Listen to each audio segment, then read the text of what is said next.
হাসিনার লোকেরা এমপি মন্ত্রীরা তারেক রহমানকে বেজন্মা কইছে, খালেদা জিয়ারে নিয়ে অনেক কটূক্তি করছে।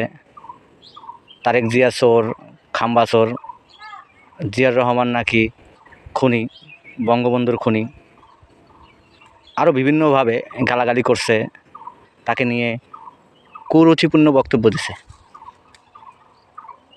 সেখানে কখনোই যুবদল, ছাত্রদলেরা, বিএনপিরা প্রতিবাদ জানায় নাই। পারলে আরও আওয়ামী লীগদের সাথে মিলেমিশে তাদের সঙ্গ দিছে, বাহবা দিছে। এখন এত বিএনপি কোত্থেকে আইলো?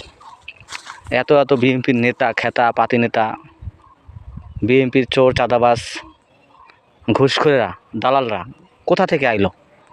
এখন যদি সবাই বিএনপি হইয়া যায়, তাইলে স্বৈরাচারের আমলে একটাও তো বিএনপির লোক দেখা যায় নাই। এখন ঘরে ঘরে বিএনপি, ঘরে ঘরে বিএনপির নেতা, এমপি মন্ত্রী, মেম্বার চেয়ারম্যান, অভাব নাই, চারিপাশে ভরপুর।